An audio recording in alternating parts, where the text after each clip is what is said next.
अब मुझे फ़र्क वाज़े करना है क्योंकि ये मिलती जुलती आवाज़ वाले हर्फ है। अगर मैं मिलती जुलती आवाज़ वाले हर्फ में फ़र्क पैदा नहीं करूँगा तो मैं गुनहगार हो जाऊँगा, क्योंकि ये लहने चली है। जुलती आवाज़ वाले हर्फ को कैसे पहचानेंगे? तो अब आप समझ लो, मैं आपको क्लियर कर रहा हूँ, यहाँ पर आपके दिमाग को बिल्कुल क्लियर कर रहा हूँ, कन्फ्यूजिंग दूर कर रहा हूँ। एक एक वर्ड लिखता हूँ, देखो मैं आपके सामने, और फिर आपको मैं समझाता हूँ, ठीक? अपोजिट लिखता हूँ, सेम मिलती जुलती आवाज़ वाले, सेम जैसे मैंने आपको पिछली वीडियो में समझाया था, वो कुछ और तरीका था, ये कुछ और तरीका है। सेम बिल्कुल सिचुएशन में यहाँ पर आपके सामने रखूँगा, आप समझ जाएंगे बहुत अच्छी तरीके से, आपको फिर फ़र्क करना आ जाएगा। समझ रहे हैं आप? तो मैं सेम सिचुएशन, जो सेम मिलती जुलती आवाज़ वाले जो हर्फ होते हैं उसको मैं आपको बता रहा हूँ कि आपको किस तरीके से फ़र्क वाज़े करना है। कुरान पाक के अंदर सबसे ज़्यादा हम गलतियाँ जो करते हैं वो इन मिलती जुलती आवाज़ वालों में तब्दील कर देते हैं, जिससे हम गुनहगार हो जाते हैं, जिससे हम तो गुनाह से बचने के लिए मैं आपको समझा रहा हूँ कि मिलती जुलती आवाज़ वाले हर्फ में कैसे फ़र्क करेंगे, मिलती जुलती आवाज़ वाले हर्फ में हम कैसे फ़र्क करेंगे। तो फ़र्क समझाने के लिए मैं मिलती जुलती आवाज़ वाले हर्फ लिख रहा हूँ। मिलती जुलती आवाज़ वाले क्या लिख रहा हूँ मैं?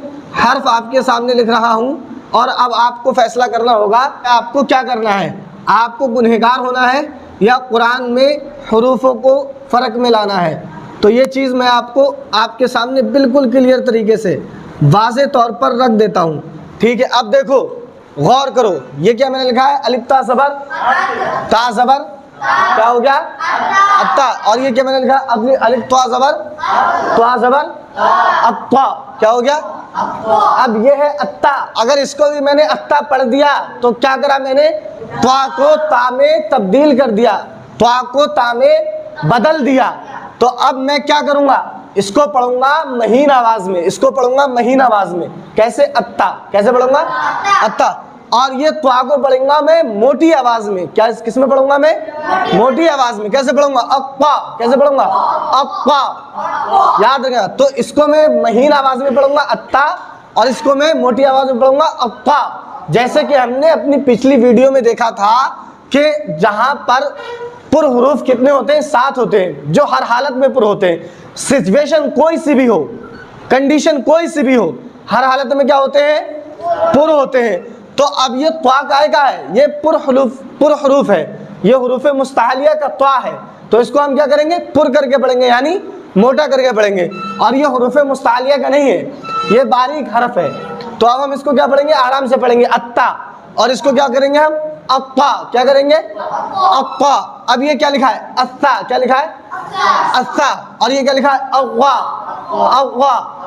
अब इसको भी हम बारीक करेंगे। क्या करेंगे? बारीक करेंगे। देखो, अगर मैंने इसको भी अस्सा पढ़ा, इसको भी अद्दा पढ़ा, तो फ़र्क तो कहाँ वाज़े हुआ? फ़र्क तो नहीं हुआ ना वाज़े। अब मुझे फ़र्क वाज़े करना है क्योंकि ये मिलती जुलती आवाज़ वाले हर्फ है। अगर मैं मिलती जुलती आवाज़ वाले हर्फ में फ़र्क पैदा नहीं करूँगा तो मैं गुनहगार हो जाऊंगा, क्योंकि ये लहने चली है। लहने चली का मतलब होता है कि एक हरफ को दूसरे हरफ में तब्दील कर देना। जब आप तब्दील कर देंगे तो लहने चली यानी बड़ी गलती करेंगे, गुनहगार हो जाएंगे। तो क्या होगा? अस्सा। क्या होगा? अस्सा। महीन महीन आवाज़ में, झनकार बिल्कुल, अस्सा। अब इसको हम क्या करेंगे? मोटी आवाज़ में, अव्वा। अव्वा। इसको हम मोटी आवाज़ में बोलेंगे, अव्वा। ठीक है। अब यहाँ पे आ जाओ, ये क्या लिखा? अलिफ सीन ज़बर, सीन ज़बर, अस्सा। क्या? अस्सा। अब ये क्या लिखा? अलिफ स्वाद ज़बर, स्वाद ज़बर, अस्का। अब फर्क देखो, इसको महीन आवाज़ में बोलना है अस्सा, बहुत महीन आवाज़ में बोलना है अस्सा। और इसको बोलना है पुर आवाज़ में, मोटी आवाज़ में, अस्का। अस्का। स्वाद। क्या बोलना है? अस्का। इसको बोलना है अस्सा, महीन आवाज़ में बोलना है अस्सा, आराम से बोलना है अस्सा। और इसको पुर करना है यानी मोटी आवाज़ निकालनी है, अस्का। अस्का। समझ में आ गया? अब ये क्या? अलिफ दाल ज़बर, दाल ज़बर, क्या हो गया? अद्दा। अलिफ वा ज़बर, वा ज़बर, क्या हो गया? अव्वा। तो अद्दा और अद्दा दोनों को, अगर हमने अद्दा और अद्दा दोनों को पढ़ दिया तो क्या करा? हम गुनहगार हुए ना। क्योंकि हमने वाद को दाल में तब्दील कर दिया है, या हमने दाल को वाद में तब्दील कर दिया है, तो ये मिलती जुलती आवाज़ वाले हर्फ में हमें फ़र्क पैदा करना पड़ेगा। अगर हम फ़र्क पैदा नहीं करते हैं तो हम कुरान अच्छे से नहीं पढ़ पाएंगे, क्योंकि ये तजवीद के ख़िलाफ़ है। ठीक है, बात समझ में आ रही है? तो हम इसको बोलेंगे अद्दा, आराम से बोलेंगे अद्दा। क्या बोलेंगे? आराम से बोलेंगे। क्या बोलेंगे? अद्दा। और हम इसको क्या बोलेंगे? अव्वा। क्या बोलेंगे? अव्वा, यानी मोटा करके पढ़ेंगे। क्या करके पढ़ेंगे? क्योंकि ये पुरहुरूफ है, क्योंकि ये तो हम कैसे बोलेंगे? अव्वा, अव्वा।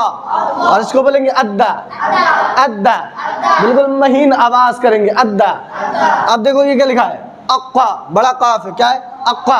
अब मैंने इधर का इधर क्यों लिखा है? इसलिए लिखा है ताकि मैं आपको थोड़ा सा कंफ्यूज कर सकूं और पहचान आपको एक बार क्लियर तरीके से हो जाए। अब यहाँ पर मैंने मोटा हरफ लिखा है और यहाँ पर मैंने बारीक हरफ लिखा है, तो इसको पढ़ेंगे अलिफ काफ ज़बर अक, मोटा करके पढ़ेंगे अक, काफ ज़बर अक्का, अक्का, अक्का, मोटा करेंगे अक्का। और इसको क्या करेंगे? अलिफ काफ ज़बर, महीन आवाज निकालेंगे बारीक, अलिफ काफ ज़बर अक्का, अक्का, अक्का।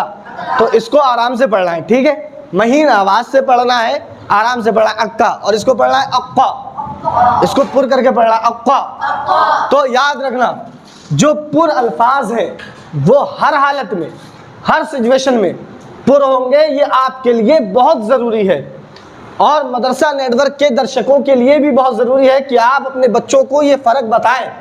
जब तक आप अपने बच्चों को ये फ़र्क नहीं बताएंगे, आप इनमें फ़र्क नहीं करेंगे, तो आप कुरान अच्छे से कैसे पढ़ेंगे? अगर आपको वीडियो अच्छी लगे तो सब्सक्राइब ज़रूर कर दें, और लाइक भी कर दें, शेयर भी कर दें।